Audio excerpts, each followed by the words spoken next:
21, desde el verso 14 en adelante. Génesis 21. El plan de Dios es perfecto. Génesis 21, verso 14.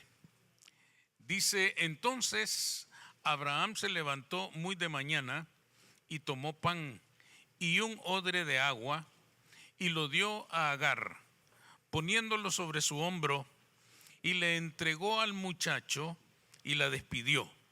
Y ella salió y anduvo errante por el desierto de Beerseba.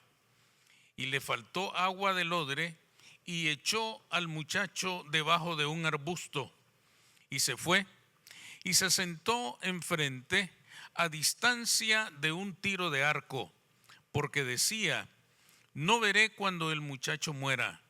Y cuando ella se sentó enfrente, el muchacho alzó su voz y lloró. Y oyó Dios la voz del muchacho, y el ángel de Dios llamó a Agar desde el cielo y le dijo: ¿qué tienes, Agar? No temas, porque Dios ha oído la voz del muchacho en donde está. Levántate, alza al muchacho y sosténlo con tu mano, porque yo haré de él una gran nación. Entonces Dios le abrió los ojos y vio una fuente de agua, y le llenó el odre de agua y dio de beber al muchacho. Y Dios estaba con el muchacho y creció, y habitó en el desierto, y fue tirador de arco, y habitó en el desierto de Parán, y su madre le tomó mujer de la tierra de Egipto. Pueden sentarse, hermanos. El profeta Jeremías fue uno de los profetas del exilio. Ustedes saben bien que a él le tocó desarrollar su ministerio en medio de aquellos 70 años que ellos estuvieron exiliados en Babilonia. Pero este mismo profeta Jeremías, en su libro, en el verso 11 del capítulo 29, dice él: porque yo sé muy bien los planes que tengo para vosotros, planes de bien y no de mal. Este fue uno de los mensajes que Jehová le trasladó a su pueblo a través del profeta Jeremías. Porque yo sé muy bien los planes que tengo para vosotros, planes de bien y no de mal. A nosotros nos hace pensar, estas palabras nos hacen pensar, porque nos sugieren que Dios le estaba diciendo al pueblo: yo solo deseo para ustedes el bien. Y podríamos interpretar nosotros equivocadamente que Dios le está diciendo a Israel: a ustedes nunca les va a pasar nada malo. A ustedes nunca les va a acontecer ningún problema, ninguna aflicción. No habrá enemigo que los someta, no habrá enemigo que los dañe, no habrá cosa que tengan que lamentar. Sin embargo, si estos eran los pensamientos de bien de parte de Dios, ¿por qué estaban en aquella situación en Babilonia? En aquella situación tan humillante, tan angustiosa, tan desesperante como fue el exilio en Babilonia. Verse trasladados desde su tierra a una tierra extraña y ser llevados cautivos como esclavos era algo verdaderamente terrible. Era una tragedia desesperante. Esto entonces, decía, nos lleva a pensar: ¿hay confusión en esto? ¿Por qué dice Dios: mis pensamientos para con ustedes son de bien y no de mal? Entonces, ¿por qué le sucedió aquel angustioso momento de esos 70 años terribles de cautividad en Babilonia? Porque el mensaje de Jehová no era que nunca les iba a acontecer nada malo. El mensaje de Jehová quería decir que Dios era capaz de sacar lo bueno de lo malo. Lo que en realidad quería decir el profeta es: aunque ustedes, por causa de su rebeldía y por causa de su desobediencia, se vean enfrentados con momentos de angustia y de dificultad, aún de esos momentos terribles, Jehová Dios sabrá sacar bendición para ustedes. Este sí era el mensaje de Jehová para su pueblo.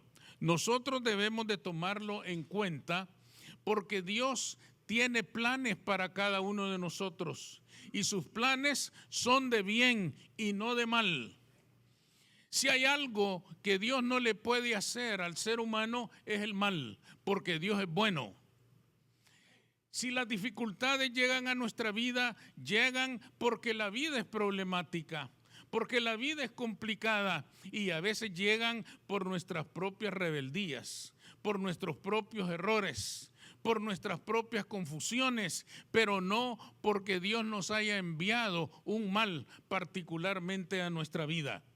Los planes de Dios para nosotros son de bien, no son de mal. Sin embargo, nuestros errores, nuestras equivocaciones, nuestras rebeldías pueden generar dificultades que alcanzan nuestra vida y nos someten a momentos muy difíciles. En esos momentos, si los viviéramos, a pesar de todo lo que pasa, a pesar de todo lo que pudiéramos enfrentar, tenemos que recordar que Cristo está con nosotros y no nos va a abandonar nunca. Y que aún de las circunstancias más adversas, Él puede sacar bendición para su vida si permanecemos confiando por la fe en que en Cristo somos más que vencedores. Este pasaje que hemos leído, hermanos, relata una situación que ilustra muy bien todo esto que hemos mencionado y nos demuestra varias cosas con respecto al plan de bien que Dios tiene para cada uno de nosotros. ¿Qué características tiene ese plan? En primer lugar, el plan de Dios no puede ser anulado por los errores humanos. No puede ser anulado por la voluntad humana.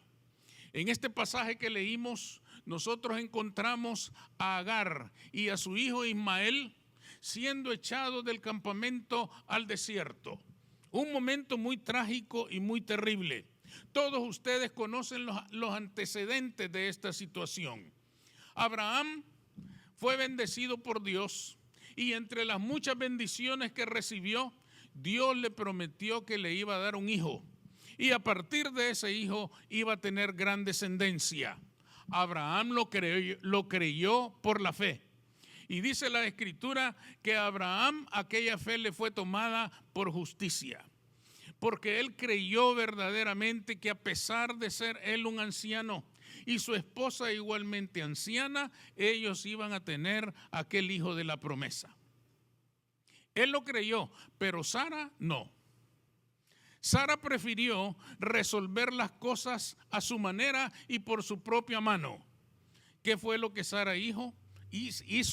Trajo a su esclava Agar, se la presentó a Abraham y le dijo, dame hijos con ella, porque yo lo que quiero es tener un hijo. Y Jehová, quién sabe quién sea o quién sabe si la vaya a cumplir. En cambio, si me das hijos con Agar, el problema se termina. El pobrecito de Abraham, tuvo que obedecerle a su esposa. Asumo que tuvo que obedecerle porque si ustedes leen el texto dice, y Abraham accedió a los ruegos de Sara. Quiere decir que Abraham le dijo, mi amor, lo voy a hacer por ti. O algo así, porque él accedió a los ruegos de Sara. Pero el problema fue grave.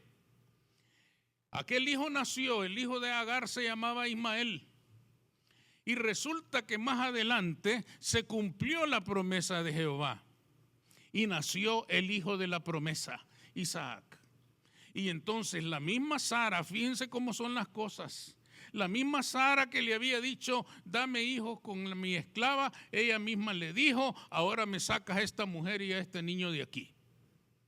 Porque ya nuestro hijo ha nacido, el verdadero heredero ha nacido, así que esta gente me la saca de aquí. Y llegamos a este momento justo donde comenzamos a leer. Abraham, de nuevo, obedientemente, como siempre pasa. Yo no puedo entender esas cosas porque a mí no me sucede, pero los hermanos me comparten y voy entendiendo un poco de ese tema. Él vuelve a obedecerle y echa fuera a Agar y a su hijo, su propio hijo, y lo echa al desierto. Ustedes no se pueden imaginar, hermanos, lo que era sacar a alguien del campamento. El campamento era el lugar único donde la gente podía sobrevivir. El desierto era terrible, el desierto era inhóspito. Y echar a la calle no es como hoy que a alguien lo echan a la calle, pues hay tantas alternativas, tantas posibilidades. Pero en aquel momento era sacarlos de la vida del campamento y entregarlos a la muerte del desierto. Y Abraham lo hizo. Y uno se tiene que preguntar cómo fue capaz Abraham de hacer tal cosa. ¿Cómo fue capaz de echar al desierto a su propio hijo? No nos preguntamos mucho de Agar porque al fin y al cabo era su esclava, o por el poco aprecio que se tenía de la mujer en aquellos días, pero a su propio hijo lo echó al desierto. Y uno se pregunta cómo fue capaz este hombre de hacer tal cosa. ¿De dónde sacó Abraham el valor, la decisión para sacar a su hijo y echarlo al desierto? La única explicación, conociendo a Abraham, que podemos darle a este evento es que Abraham conocía a Jehová y sabía que Jehová le había hecho una promesa incluso al hijo de Agar. Y Jehová había dicho que él haría de ese muchacho una gran nación. Ustedes lo leyeron. Por lo tanto, Abraham dice, aunque yo lo eche al desierto, Jehová tiene un plan para él y lo va a cumplir. Aunque yo lo eche a la muerte, Jehová tiene un plan para él y va a vivir. Y con esa fe y con esa confianza fue capaz de sacar a su propio hijo hasta el desierto. Abraham conocía la fidelidad de Dios y no dudó en ningún momento que Jehová era un Dios fiel y justo y iba a cumplir lo que había prometido. Esto es importante para nosotros, porque hay momentos en la vida en los que pasamos situaciones muy difíciles, pero no está en nosotros evitarlo. No nos queda más que enfrentarlos. La vida es así. La vida nos ha puesto a unos más que a otros en situaciones difíciles, en situaciones complejas, en situaciones adversas que superan nuestras capacidades de enfrentar los problemas. Momentos difíciles, momentos de prueba, de angustia y de aflicción. Pero aunque nosotros no podemos evitar esas cosas, lo que sí podemos hacer es enfrentarlos con la esperanza de que Dios está con nosotros. Yo creo que no habría cosa más terrible para un ser humano en esta tierra que enfrentar las dificultades de la vida sin tener confianza en Dios. Que enfrentar las dificultades de la vida sin saber que hay un Dios que le asiste, que hay un Dios fiel que está con él o con ella para acompañarle en esos días difíciles, en esos momentos tristes de la vida, en esos momentos complejos de nuestra vida. Pero cuando conocemos a Dios, cuando sabemos quién es Él, cuando sabemos que Dios es fiel, cuando sabemos que Dios nunca abandonará a sus hijos, entonces enfrentamos la prueba y el dolor, pero la enfrentamos con la esperanza en un Dios todopoderoso que está caminando a nuestro lado. Nuestra esperanza descansa en Cristo en el momento de la aflicción, porque Él es la roca sobre la cual descansa nuestra vida. La roca que desecharon los edificadores ha venido a ser la roca en la cual descansa nuestra vida y la certeza de que pase lo que pase, Él está con nosotros. Y si Él está con nosotros, ¿quién contra nosotros? Amén. De manera que esto nos da fortaleza y esperanza en el momento de la aflicción. Descansar en la roca garantiza el fiel cumplimiento del plan de Dios para nuestra vida. Y sus planes son de bien y no de mal. Por ello debemos afirmarnos en Cristo Jesús, porque solo descansando en Él podremos superar los momentos difíciles que se pudieran presentar en nuestra vida. En segundo lugar, este pasaje nos demuestra que el plan de Dios ha hecho provisión para todo el que cree. Dios provee para la necesidad. No es difícil, hermanos, imaginar la desesperación de Agar, mirándose ella sola con su hijo en el desierto, mirando aquella inmensidad de aquel terreno inhóspito, árido, que no tenía vida, porque el desierto tiene una característica: en él no hay vida. En el desierto solamente hay muerte. Es terrible imaginarnos lo que esta mujer pensó al mirarse con su hijo en aquella masa de tierra en donde no había nada a qué recurrir para poder preservar su vida y la de su hijo. Además, es interesante que ustedes se fijen en un detalle. Cuando Abraham lo echa del campamento, nada más le da a la mujer pan y un odre de agua. En el campamento había abundancia. En el campamento había abundancia de comida, de agua. Para eso era el campamento, para almacenar ahí todo lo que se necesitaba para el bienestar de toda la gente que estaba ahí. Sin embargo, Abraham únicamente le da pan y un odre de agua. ¿Por qué Abraham, hermanos, no proveyó de una mula cargada de comida, cargada de alimentos y de agua, garantizando el mayor tiempo que ellos pudieran disfrutar de aquellos bienes? ¿Por qué solamente le da pan y un odre de agua? De nuevo, lo hace basado en la fidelidad de Dios.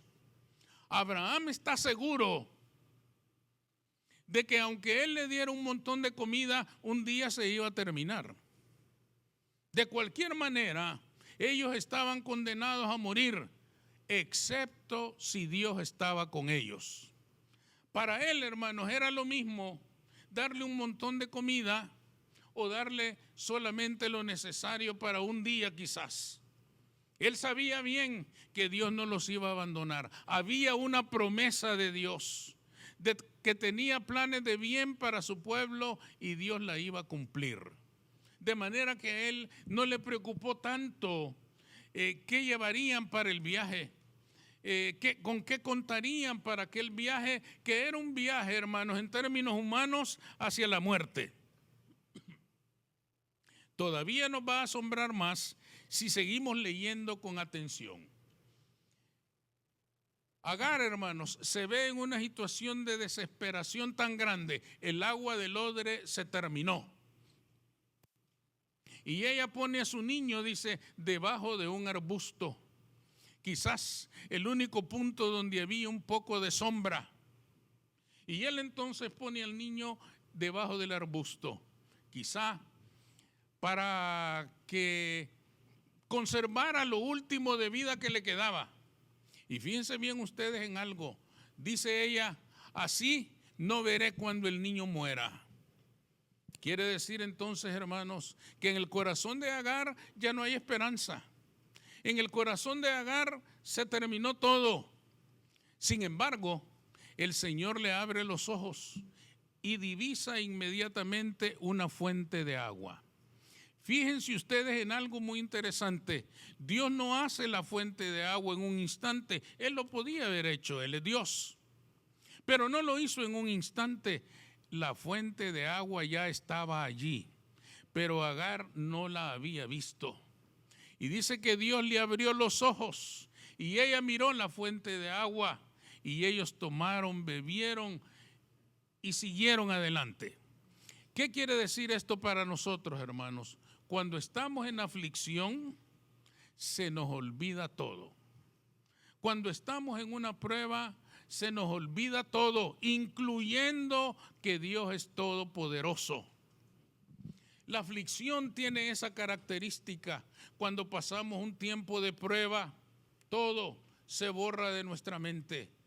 La angustia y la aflicción de un momento que estamos viviendo nos hace olvidar que tenemos un Dios todopoderoso que está de nuestro lado. Dios, hermanos, no tiene que proveer para nuestra necesidad en el día de la aflicción. Él ya proveyó en la cruz del Calvario. Es decir, la fuente del agua que nosotros necesitamos ya está manando desde aquel día en que Él entregó su vida por cada uno de nosotros. Pero nuestros ojos se cierran a la bendición cuando estamos afligidos. Nuestros ojos se cierran a la grandeza de Dios cuando estamos angustiados. En esos momentos deberíamos pedir que Dios nos abra los ojos y que nos permita mirar la bendición que ya está disponible para cada uno de nosotros. La bendición que ya está lista desde aquel día hace más de 2000 años en la cruz del Calvario. Se trata de abrir nuestros ojos a la realidad. Y nuestra realidad es que tenemos un Dios todopoderoso, el dueño del oro y de la plata. El Señor de todo el universo es nuestro Padre y nosotros sus hijos, y nunca nos va a abandonar. Por lo tanto, debemos llenarnos de esperanza y de fe y seguir adelante, porque Dios ya hizo provisión. Nuestra bendición ya fue provista para nuestra vida. Por la fe debemos tomarla, debemos recibirla, debemos confesarla, porque Cristo está con nosotros. Él tiene pensamientos de bien para nosotros y no de mal. Por lo tanto, confesemos a nuestro Dios y tomemos nuestra bendición, porque Él la ganó para nosotros en la cruz del Calvario. Amén. Gracias, Señor, por tu palabra.